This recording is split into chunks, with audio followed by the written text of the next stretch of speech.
예수님의 소문을 들은 두 소경이 예수님을 따라와 간청을 하는 이야기가 오늘 마태복음 9장 27절부터 시작되고 있습니다. 우리 함께 같이 봅니다. 예수께서 거기에서 떠나가실새 두 맹인이 따라오며 소리질러 이르되 다윗의 자손이여 우리를 불쌍히 여기소서 하더니, 사람들이 뭐라고 해도 상관없습니다. 오로지 예수님 만나서 자신의 눈을 뜨는 것이 이 맹인의 목적이었던 것입니다. 그런데 이상한 것은 예수님께서 분명히 이들이 부르짖는 소리를 들으셨을 텐데 아무런 반응이 없으셨습니다. 28절에 보면 예수님께서 집에 들어가셨다 이렇게 했는데 예수님이 못 들으셨나? 왜 아무 반응도 안 보이시고 그냥 집으로 들어가 버리셨을까? 이렇게 생각을 하게 되어집니다. 자, 어찌하든 간에 두 소경은 다윗의 자손이요, 이 다윗의 자손, 이 다윗의 자손이라고 하는 것은 굉장한 의미가 있습니다. 예수님을 다윗의 자손으로 오시는 메시아로, 구세주로 고백하는 것이기 때문에 그렇습니다. 에레미야 23장의 5절에 보면 에레미야 선지자를 통해서 다윗에게 한 의로운 가지가 일으켜 그가 왕이 되어 지혜롭게 다스리며 세상에서 정의와 공의를 행할 것이다. 정의와 공의는 하나님의 뜻을 말하는 겁니다. 하나님의 뜻을 위하여 한 의로운 가지가, 다윗에게서 한 의로운 가지가 나올 것을 에레미야를 통해서 예언한 겁니다. 그 다윗에게 나온 한 의로운 가지가 뭐냐? 누구냐? 이제 이게 우리에게 질문 되겠죠? 하나님께서 다윗이 이스라엘 왕이 되어서 법궤를 다윗성으로 옮기고 이제 거기서 머물면서 하나님의 성전을 건축하고자 하는 마음을 하나님께 전합니다. 그때 하나님께서 다윗에게 약속한 말씀이 사무엘하 7장에 등장하는데, 사무엘하 7장 12절에 이런 말씀이 있습니다. 함께 봅니다. 13절까지. 내 수완이 차서 내 조상들과 함께 누울 때 내가 내 몸에서 날 내 씨를 내 뒤에 세워 그의 나라를 견고하게 하리라. 그는 13절입니다. 그는 내 이름을 위하여 집을 건축할 것이요 나는 그의 나라 왕위를 영원히 견고하게 하리라.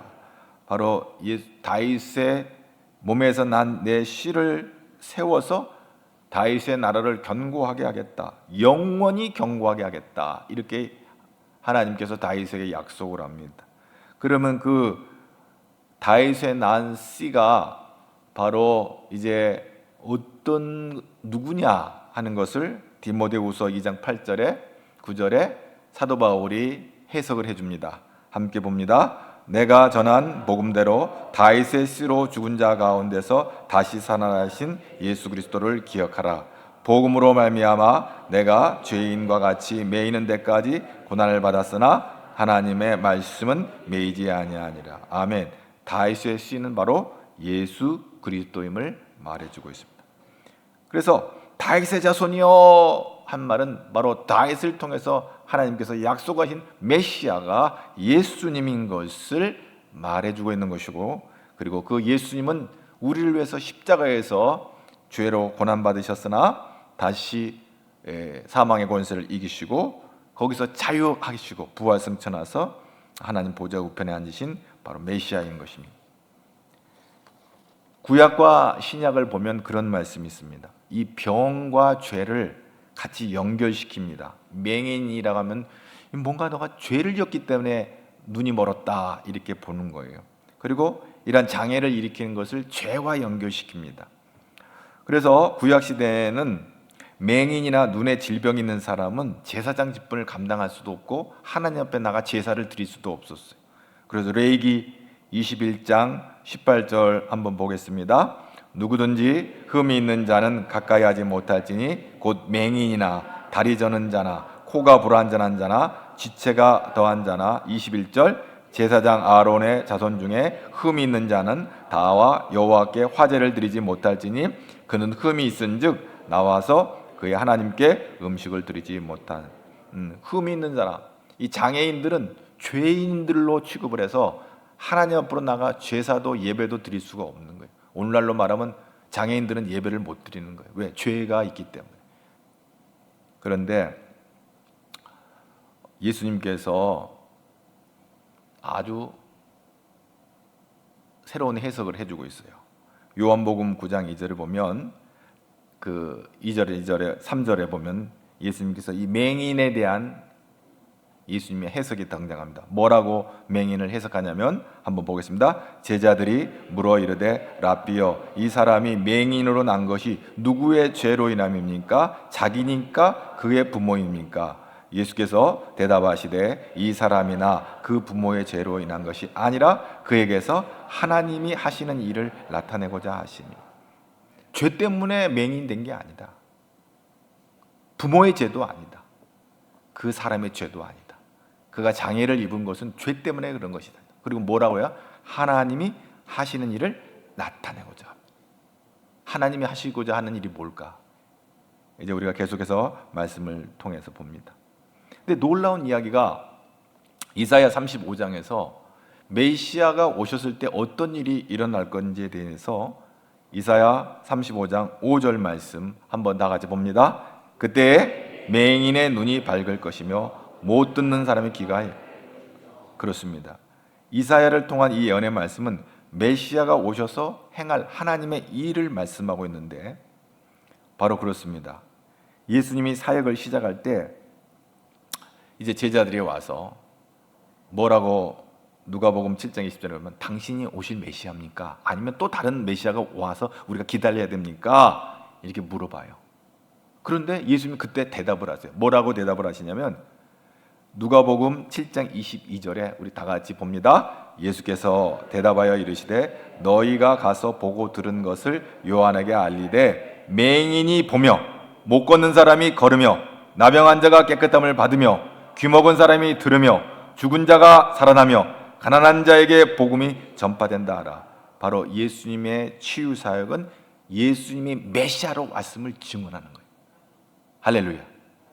맹인이 눈을 뜨고 중풍병자가 치료받고 절름발이가 일어나고 그리고 기 먹은 자가 귀가 열리고 그리고 나병한 자가 깨끗함을 얻는 것은 바로 메시아가 오심에 대한 증거다.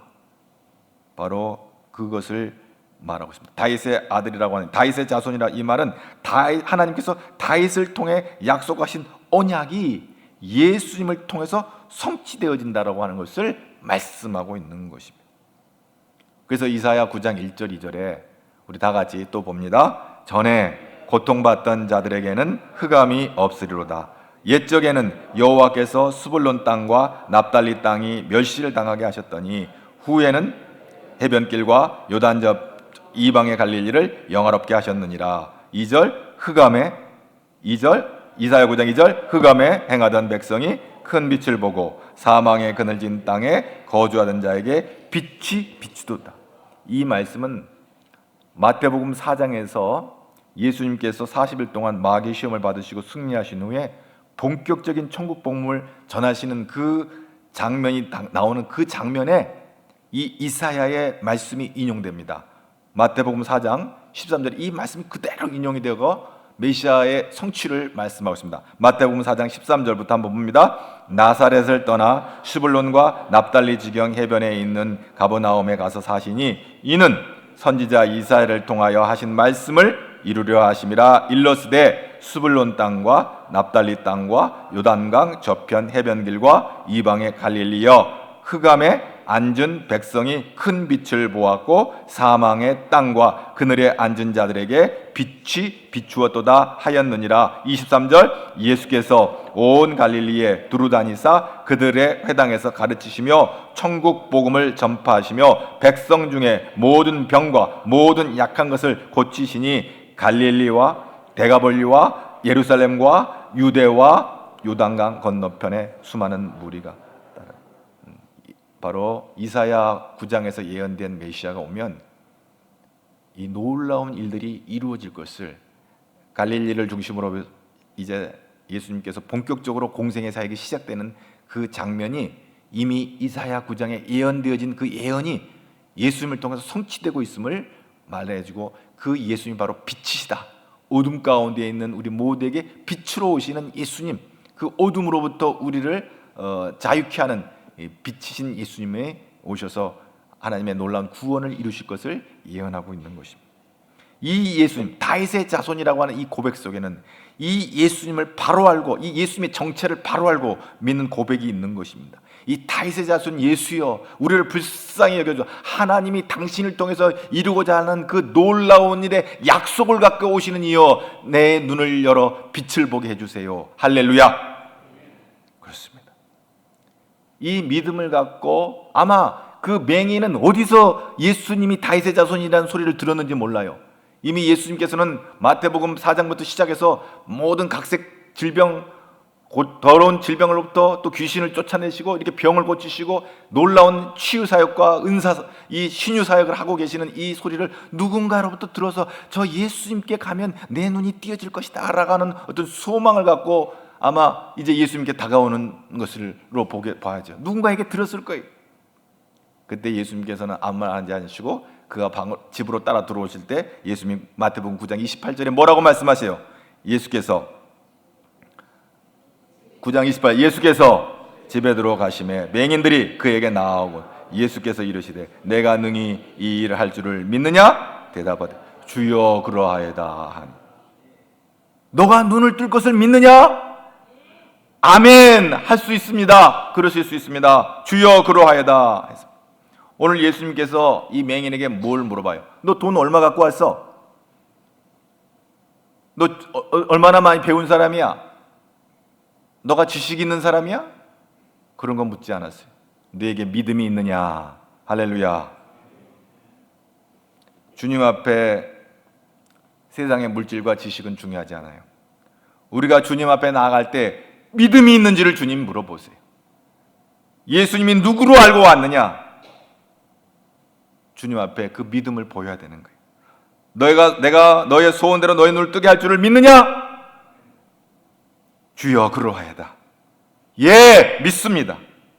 오늘 하나님 앞에 나와 은혜 받는 자가 어떤 자들이에요? 반신반의, 있으면 좋고 없으면 말고 절대로 은혜 못 받아요.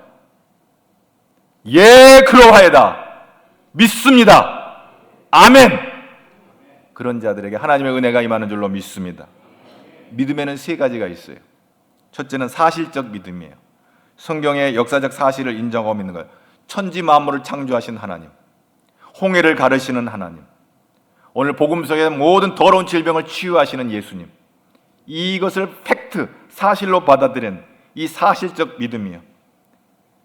엄밀한 의미에서 이것은 믿음이 아니라 어떤 지식일 수도 있어요. 우리는 성경에 이런 것들, 뭐 천지를 만드시고 홍해를 가르시고 이렇게 뭐 병든 자를 고치시고, 이건 우리가 들어서 아, 성경에는 놀라운 이런 역사가 있구나, 우리가 지식적으로 알아요. 근데 이 지식이 우리의 믿음으로 믿어지기까지는 시간이 걸려요. 어떤 사람 10년 걸린 사람도 있어요. 교회는 다니는데 믿음이 없는 거예요. 지식으로 아는 거예요. 하나님, 예수님, 성령님을 지식으로 아는 거예요. 그러니까 지식으로만 다니는 거예요. 지식으로. 그런데 이 지식이 믿음으로, 오늘 여기 맹인이 내가 믿습니다 하고 그 믿음으로 오기까지는 많은 세월이 걸려요. 그래서 얼마 전에 세상을 떠나가셨지만 그 한국의 석학이었던 이어령 박사는 자기가 고백하기를 머리에서 이 가슴까지 오는데 40년이 걸렸다고 그랬어요. 그러니까 70이 넘어서 그가 예수를 믿게 됐어요. 여러분, 세상에 많은 사람, 그가 미션 스쿨의 대학 교수였어요. 이화여자대학교가 미션 스쿨이에요. 일주일에 채플이 있을 거예요. 아마 그가 교수로 지원했을 때는 세례교인이 아니면 들어갈 수 없는 학교예요. 그가 어떤 그 형식적으로나 어떤 서류적으로는 하나님을 그 교회를 인정했는지 모르지만 그의 머리로 갖고 있는 지식이 마음으로 믿어지기까지는 40년이 걸렸다고 합니다. 그 나중에 세례받고 예수를 영접한 다음에 세례받을 때 그 고백을 해요. 여러분, 우리의 믿음에는 이 사실적 믿음에 구원을 얻는 믿음이 있어요. 예수님을 나의 구주, 나의 하나님으로 믿고 영접할 때 하나님의 구원이 임하는 줄로 믿습니다. 지식으로 아는 믿음으로는 거기서 머물러 있는 거예요. 사실적인 팩트일 뿐이지 그건 나와 상관이 없지만 나의 주, 나의 하나님으로 믿을 때 그 믿음이 나의 구원이 되는 거예요. 그리고 그 믿음이 거기서 머무르지 않아요. 그 믿음을 가지고 놀라운 일을 창조하는 거예요. 기적이 일어나는 거예요. 할렐루야. 지금도 살아계신 하나님을 믿음으로 기사와 표적을 일으키는 믿음. 세 번째, 기적을 창조하는 믿음이 있어요. 예수님께서 이 쫓아온 이 맹인에게 물어요. 내가 능히 이 할 줄을 믿느냐? 그 질문에 이 기적을 창조하는 믿음을 확인하신 거예요. 우리는 구원 얻는 믿음뿐만 아니라 기적을 창조하는 믿음을 가지고 나가기를 주님의 이름으로 축복합니다. 마가복음 16장 17절에 믿는 자들에게 이러한 표적이 따른다 그랬어요. 내 이름으로 귀신을 쫓아낸다 그랬어요. 마가복음 16장 18절에 병든 사람에게 손을 얹은즉 나으리라 했어요. 할렐루야. 이거는 2000년 전의 사건이 아니라 오늘날도 동일하게 일어난 줄로 믿습니다. 목사가 능력 있는 게 아니에요. 목사가 손을 얹어서 축복하며 안수하며 기도할 때 목사가 능력 있는 것이 아니라 하나님의 성령의 능력이 임하실 때 치유의 역사가 나타나는 것을 믿으시기 바랍니다. 그것이 기적을 창조하는 믿음인 거예요. 사실에서, 사실적인 믿음에서 그것을 구원 얻는 믿음으로 다시 그 믿음이 기적을 창조하는 믿음으로 발전되는 거예요. 하나님의 사람들은 다 이런 믿음의 사람들이 돼야 돼요. 백부장의 믿음은 말씀만 해도 하인이 낫다는 믿음이 있었어요. 혈루증 여인은 예수님 옷장만 만져도 낫겠다는 그 믿음이 있었어요. 그때 놀라운 기적이 일어난 거예요. 할렐루야. 오늘 주님이 우리에게 말씀하시죠. 내가 능히 이 일을 할 줄을 믿느냐? 아멘. 그러하여다. 믿음으로 나아가는 자에게 이 놀라운 역사가 나타난 줄로 믿습니다. 믿음이 있는 곳에 기적이 일어나는 거예요. 믿음이 있는 곳에 하나님의 능력의 역사가 나타나는 거예요. 기도 응답은 믿음의 결과예요. 그래서 이 두 소경의 믿음을 확인하신 예수님께서 저들의 눈을 만지시면서 선포해요. 뭐라고 선포해요? 마태복음 9장 29절. 다 같이 보겠습니다. 마태복음 9장 29절. 이에 예수께서 그들의 눈을 만지시며 이르시되 너희 믿음대로 되라. 너희 믿음대로 되라. 너의 믿음대로 되라. 이 맹인은 눈이 떠지기를 원하는 마음이 있었죠. 근데 예수님께서 눈을 만지시면서 내 믿음대로 되라. 마가복음 11장 24절에 내가 너에게 말하는 무엇이든지 기도하고 간구하는 것은 받은 줄로 믿으라. 그리하면 그대로 되리라. 내 믿음대로 되라. 마음대로가 아니에요. 마음대로가 아니에요. 내 마음대로가 아니에요. 믿음대로예요. 할렐루야. 믿음대로. 어떤 사람은 자기 마음대로 교회를 나온다고 해요. 믿음대로. 믿음이 없으면 아무것도 할 수 없어요. 마음대로 하는 사람은 망하는 길로 가는 거예요. 자기 마음대로 믿음 생활도 자기 마음대로라고 생각하면 안 돼. 교회도 내 마음이야. 자기 마음대로. 봉사도 내 마음이야. 좀 하다가도 조금 좀 수틀리고 힘들어. 내 마음이야. 나 안 해. 하나님의 영에 붙들림 받은 자는 내가 하기 싫어도 하는 것이고, 하나님의 성령에 붙잡힌 받은 자는 하나님이 인도하신 뜻에 내가 원하든지 원치 하든지 하나님의 뜻이라면 순종하고 힘들고 어려워도 믿음을 하는 줄로 믿습니다. 내 믿음대로 될지어다. 바로 그 놀라운 은혜가 이 맹인에게 임한 거예요. 여러분, 사도 바울이 세계 선교를 할 때 돈보따리 메고 다니면서 선교했나요? 무슨 현금 카드, BC 카드를 가지고 다녔나요? 오직 하나님 주신 믿음을 가지고 온 열방, 온 세계를 다니며 위대한 복음의 전도자가 된 줄로 믿습니다. 그는 믿음 가지고 갔어요. 무슨 카드 갖고 간 거 아니에요. 현금 보따리 들고 간 거 아니에요. 믿음으로 갔어요. 할렐루야. 그래서 빌립보서 4장 13절 19절에 뭐라고 그랬어요? 내게 능력 주시는 자 안에서 내가 모든 것을 할 수, 아멘. 믿음이 있는 자는 할 수 있는 줄로 믿습니다. 나의 하나님이 그리스도 예수 안에서 영광 가운데 그 풍성한 대로 너의 모든 쓸 것을 채우시리라. 아멘. 믿음으로 나아가는 자들은 주 안에서 주시는 그 능력으로, 우리의 필요를 채우시는 그 능력으로 주님의 일을 감당하는 줄로 믿습니다. 그러니까 오늘 또 교회 나와서 일하는 사람 마음대로 하지 마세요. 믿음대로 하시길 바랍니다. 믿음대로 하셔야 돼요. 오늘 찬양을 하거나 봉사를 하거나 하나님을 섬길 때 믿음으로 찬양을 해야 돼요. 할렐루야. 여러분도 이 믿음으로 하나님의 큰 일을 감당하는 우리 가절의 모든 성도들 되기를 주의 이름으로 축복합니다. 그래서 어떤 일이 벌어졌냐? 마가복음 9장 31절 다 같이 봅니다. 그들이 나가서 예수의 소문을 그 온 땅에 너무나 기쁘고 감사한 거예요. 눈을 떴어요. 평생 그냥 눈이 감겨가지고 그렇게 어렵게 살았는데 눈을 뜬 소경의 입장에서 이것을 말 안 한다는 것은 정말 미칠 노릇이에요. 평생 장님 소리 들으며 무시당하고 욕먹고 짓밟히고 살아오다가 예수님을 만나 눈을 떴으니 그 감격스러운 마음을 어떻게 마음속에 묻어둘 수가 없어요. 그러니까 나가서 예수님의 소문을 사방팔방에 퍼뜨릴 수밖에 없었던 거예요. 여러분, 전도는 누가 하는가 봤더니 전도를 하지 않으면 견딜 수 없는 사람이 전도하는 거지, 억지로. 이번에 우리 교회는 영혼 구원을 위합니다, 전도합시다, 억지로 하는 게 전도가 아니에요. 전도는 기쁜 마음으로 해야 되고. 여러분 오늘 아침 식사 하셨습니까? 안 한 분도 있을 거예요. 근데 내가 오늘 이 밥을 왜 먹어야 되냐 고민하면서 식사하신 분 계세요? 아무 말이 없으시네. 고민을 안 했었겠지. 밥이니까 먹어야겠지. 아침에 오늘 점심 내가 왜 꼭 이 밥을 먹어야 사나 하고 근심하며 밥을 먹습니까? 당연히 밥을 먹고 살아야 되니까 그것을 뭐 따지고 그런 거 없어요. 땡기면 먹고 때 되면 먹는 거예요. 근데 이제 수시로 먹으니까 이제 감당할 수 없는 몸이 돼가지고 빼내 너네 하는데, 어쨌든 밥을 근심하며 먹는 사람이 없어요. 당연히 먹고 살아야 되니까 먹는 거예요. 여러분, 전도를 근심하는 사람, 예수 믿는 사람은 당연히 하는 게 뭐다?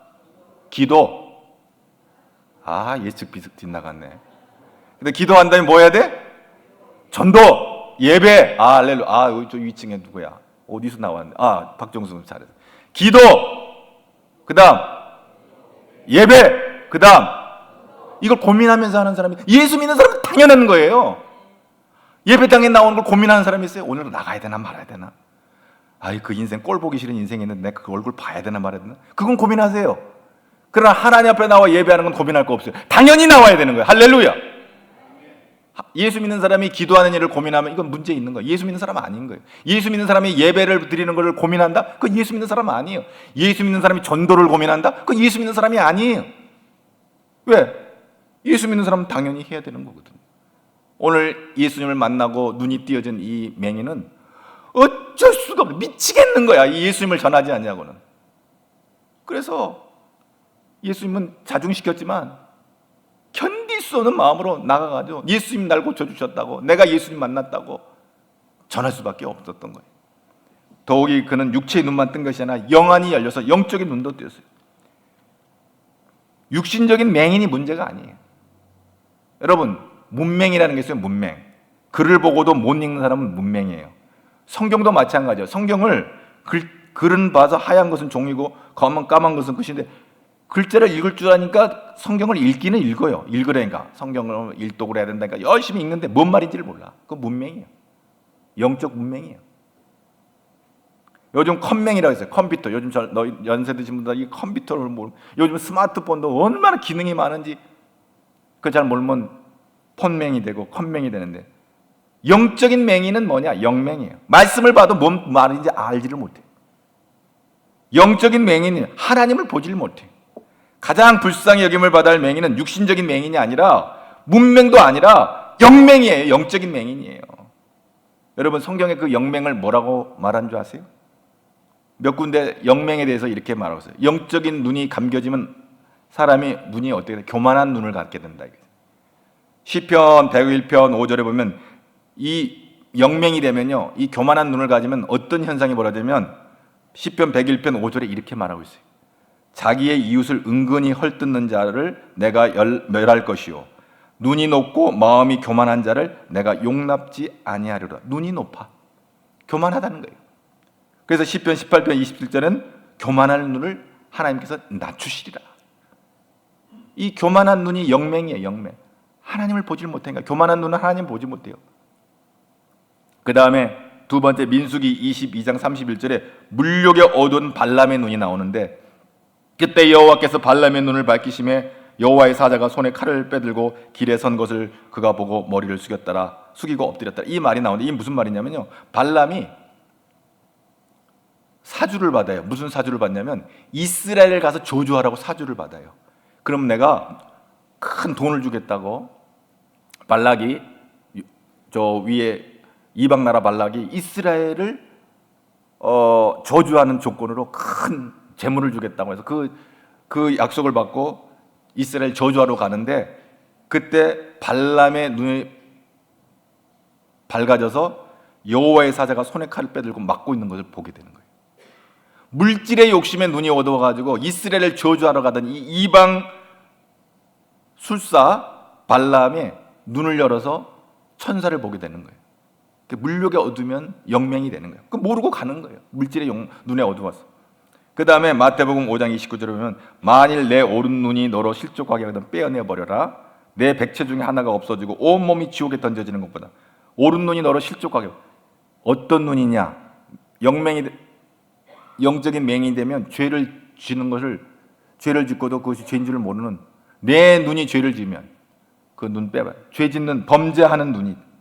그 다음에 마태복음 7장 33절에 뭐라 했어요? 어찌하여 형제의 눈 속에 있는 티는 보고 내 눈 속에 있는 들보는 보지 못하냐? 깨닫지 못하냐? 형제의 눈에 티는 이렇게 크게 보고 자기의 티는, 자기 들보는 모르는 거예요. 그 눈, 영맹이에요. 영맹. 영적인 맹인이 되면 자기 티는 못 봐. 자기 들보는 못 봐. 남의 티를 보고 그걸 크게 침소봉대하고 드러내는 거예요. 덮어주지 않고 어떻게 한다? 드러내는 거예요. 얼라리 꼴라리. 하나님께서는 그걸 기뻐하지 않아요. 사랑하는 성도들, 육신적인 맹인, 문맹, 이것도 문제이지만 영적인 맹인, 교만한 눈, 발람 같은 눈, 범죄한 눈, 형제의 눈에 티만 보는 눈, 이 영맹들이 다윗의 자손이여 나를 불쌍히 여겨주세요 하고 그 눈이 띄어져야 되는 거예요. 하나님의 궁유를 구하여 눈이 밝아지는 겸손의 눈으로 바뀌어져야 돼요. 할렐루야! 그래야 사는 거예요. 여러분, 목사라고 해서 천국 가는 거 아니에요. 직분일 뿐이에요. 하나님께서 주신 직분을 감당하기 위해서 목사라는 직분이 있는 거예요. 목사가 천국 못 가는데 장로는 천국 갈 것 같아요? 여러분, 우리가 하나님 앞에 낮아지고 겸손하지 아니하면은 하나님께서 멸하신다 그랬어요. 하나님 앞에 영혼이 열려서 하나님을 바라볼 수 있는 그런 믿음의 눈이 열려지는 저와 여러분 되기를 주의 이름으로 축복합니다. 엠마오로 가는 두 제자는 부활하신 예수님 옆에 왔는데도 못 알아봤어요. 누가복음 24장 16절에 보면 그들은 눈이 가리워져서 그인 줄을 알아보지 못했다 그랬어요. 예수님이 부활해가지고 엠마오로 가는 두 제자 옆에 왔어요. 근데 눈이 가려지니까 예수님이, 부활하신 예수님이 그들에게 왔음에도 불구하고 예수님인지를 몰라봐요. 그런데 한참을 길을 가다가 저녁 때가 돼서 식사를 하러 이제 식탁에 앉게 됐는데 그때 예수님이 축사하시고 떡을 떼어 주실 때 그들이 눈이 밝아져서 예수님을 알아보게 되는 거예요. 누가복음 24장 30절 31절 다 같이 봅니다. 시작. 그들과 함께 음식 잡수실 때 떡을 가지사 축사하시고 떼어 그들에게 주시니 그들의 눈이 밝아져 그인 줄 알아보더니 예수는 그들에게 보이지. 축사하죠. 복을 축복했다는 거예요. 그러면서 떡을 뗄 때 마가다락방에서 최후의 만찬 때 떡을 떼신 예수님을 기억나. 예수님. 근데 예수님이 보이지 아니하였다. 거기서 당신이 드러내시고 사라졌다. 여러분, 은혜 없이는 하나님의 복이 임하지 않으면 우리가 예수님을 옆에 있어도 몰라보는 거예요. 사도행전 26장에 보면 아그리빠 왕 앞에서 사도 바울이 재판을 받으면서 간증하는 얘기가 나와요. 사도 바울이 다메섹에서 자기가 부활하신 예수님을 만난 사건과 더불어 그때 예수님이 자기가 뭐라고 얘기해 줬는지를 아그리빠 왕 앞에서 변증을 하고 또 간증을 하는 얘기가 나옵니다. 그러면서 예수님이 자기한테 한 얘기를 사도행전 26장 18절에 이렇게 말합니다. 다 같이 볼까요? 그 눈을 뜨게 하여 어둠에서 빛으로 사단의 권세에서 하나님께로 돌아오게 하고 죄사함과 나를 믿어 거룩하게 된 무리 가운데서 기업을 얻게 하리라 하더이다. 예수님께서 나에게 말씀해요. 그래서 눈을 뜨게 하여 어둠에서 빛으로, 그러면 또 사단의 권세에서 하나님께로, 죄사함과 나를 믿어 거룩하게 된 무리 가운데로. 할렐루야! 내가 이 은혜를 입었어요. 그래서 담대하게 로마로 향하여 가는 사도 바울을 보게 됩니다.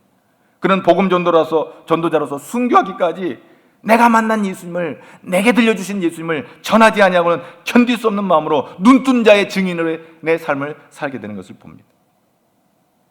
오늘 본문의 두 맹인은 영안이 열려 예수님을 다윗의 자손으로 고백합니다. 예수님 메시아요 그리스도인 것을 알게 됐습니다. 어찌 그것을 자랑하지 아니할 수 있어요? 찬송가 작가로 유명한 크로스비라는 분이 있어요. 이분은 4,000개의 노래를 만드셨어요. 크로스비는 생애 중간에 시각장애자가 됩니다. 의사가 말하기를 수술은 하지만 당신은 다시 이제 눈을 뚫고 볼 수가 없어요. 이렇게 천천벽력 같은 얘기를 크로스비에게 해요. 근데 크로스비가 뭐라고 그래요? 그분의 유명한 첫 마디가 뭐래요? Thank you God for making me blind. 나를 눈멀게 하신 것 또한 감사합니다. 할렐루야. 하나님 나를 장님 만들어 주신 것도 감사합니다. 이 험한 세상 보지 않고 밝은 하늘나라 보며 살게 해주시니 감사합니다. 4천국의 어마어마한 노래를 지었죠. 그가 지은 중에서 예수로 나의 구주 삼고, 여러분 아세요? 예수로 나의 구주 삼고 알아요? 288장 온전히 주께 맡긴 내 영 사랑의 음성을 듣는 중에 천사들 왕래하는 것과 하늘의 영광 보리로다. 그런 눈먼 자였지만 하늘의 영광을 보며 살았어요. 할렐루야. 이것이 This is my story, This is my song. 이것이 나의 노래고 찬송이고 이것이 나의 기도예요. 간증이요. 주 안에 기쁨 누림으로 마음의 풍랑이 잔잔하니 세상과 나는 간 곳 없고 구속한 주만 보리로다. 예수님만 바라본 거예요. 할렐루야. 이것이 나의 간증이요, 이것이 나의 찬송. 나 사는 동안 끊임없이 구주를 찬송하리로다.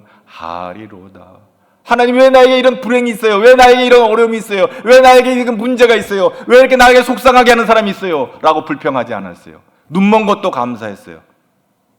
그래서 하나님을 찬양하며 나 사는 동안 끊임없이 구주를 찬송하리로다. 하나님을 찬송하는 삶을 살다가 천국 갔어요. 할렐루야. 그렇습니다. 우리는 왜 전하지 못합니까? 왜 예수를 자랑하지 못합니까? 만나지 못하니까, 경험하지 못하니까, 체험하지 못하니까. 만나면, 눈 뜨면, 체험하면, 은혜 받으면 복음을 전하지 않을 수가 없는 거예요. 견딜 수가 없는 거예요. 복음을 전하지 않는. 마가복음 16장 15절에 온 천하에 다니면 만민에게 복음을 전하라. 만민에게 복음을. 우리는 온 천하 못 다녀도 골목골목 내 옆집, 우리 집 앞집 옆집에, 그리고 우리 동에 아는 아무개 내 형제 부모, 내 친구 이웃, 주를 알지 못하는 영혼을 향해 담대하게 나가야 될 줄로 믿습니다. 초대교회 성도들은 전도하다가 핍박받고 감옥 가도 복음 전환을 쉬지 않았어요. 그래서 사도행전 5장 42절에 보면은 그들은 날마다 성전에 모였고 또 집에 있고, 날마다 성전에 새벽 기도하러 왔는지 날마다 성전에 왔고 또 집에 있든지 예수님은 그리스도라 가르치고 전도하기를 가르치지 않았다. 확신이 있었기 때문에, 체험이 있었기 때문에. 베드로와 요한이 나면서부터 안진뱅이 된 자를 예수님으로 일으켜 세웠어요. 그러니까 대제사장이 그 소식을 듣고는 깜짝 놀라가지고 체포했어요. 그러면서 베드로에게 그렇게 말해요. 다시는 예수 이름 전하지 말라. 그러니까 베드로가 그때 당당하게 뭐래요? 사도행전 4장 20절 이런 말을 해요. 보고 들은 것을 말하지 아니할 수 없다. 베드로가 은과 금은 내게 없고냐 나사렛 예수로 일어나 걸으라 할 때 그가 일어나 벌떡 뛰어 일어나 걸은 걸 보고는 내가 전하지 아니하고 견딜 수가 없단 말이에요. 보고 들은 것을 내가 말하지 아니할 수가 없다. 제자들은 성령을 받고 증인이 되는 이 놀라운 삶을 목숨 걸고 감당해. 너 죽는다.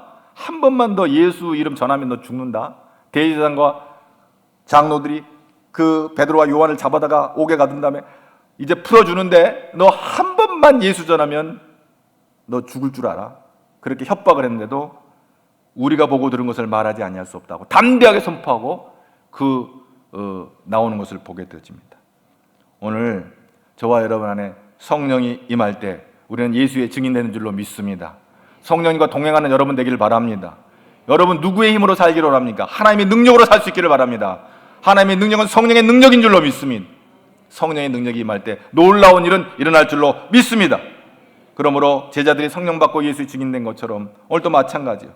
오늘 우리 예수를 믿는 것은 내가 직접 보고 들은 것이나 마찬가지인데 성령께서 영적으로 보여주시고 들려주신 것, 성령께서 영안을 열어보게 해주신 것, 예수를 만나게 해주시고 경험하게 하신 것, 박해자 사울이 다메섹에서 이 경험을 했고, 그래서 평생 예수의 십자가만 자랑했던 사도 바울같이 영안이 열려 십자가에 대한 예수 만나고 부활의 주님을 만난 사람들은 예수의 복음이 증인되고 하나님께 영광 돌리는 믿음의 사람들 되기를 주의 이름으로 축복합니다.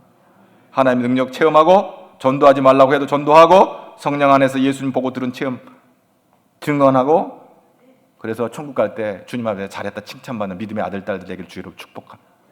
넌 뭐하러 왔냐? 첫 번째, 뭐하러 왔어요? 첫 번째, 기도하고 왔습니다. 뭐하러 왔냐? 예배 드리고 왔습니다. 뭐하러 왔냐? 요 세 가지. 요 세 가지를 하고 나중에 다음에 이제 뭐 해야 돼? 우리는 기도하는 일, 예배하는 일, 전도하는 일이 예수 믿는 자들이 반드시 해야 될 옵션이 아니라 필수인 걸 알고, 그래서 성령님과 동행함으로 하나님의 복을 받는 믿음의 아들 딸들 되기를 주의 이름으로 축복합니다. 기도할 때 문제는 해결될 줄로 믿습니다. 예배할 때 우리 하나님 만나 주실 줄로 믿습니다. 전도할 때 놀라운 영혼 구원의 역사가 나타날 줄로 믿습니다. 이러한 놀라운 일의 통로가 되는, 축복의 통로가 되는 저와 여러분 되기를 주의 이름으로 축복합니다. 그래서 하나님 앞에 잘했다 칭찬받는 믿음의 아들 딸들 되시를 주의 이름으로 축복합니다. 하나님 감사합니다. 내 마음대로가 아니라 믿음대로입니다. 성령 받아야 믿음대로 됩니다. 성령 받지 아니하면 내 마음대로 봉사도 하고 내 마음대로 교회도 출입합니다. 성령 받아야 믿음대로 삽니다. 성령 충만히 알아가여 주셔서 하나님을 기쁘시게 하는 아들 딸들이 되도록 복을 내려 주시옵소서. 예수님 이름으로 기도합나이다.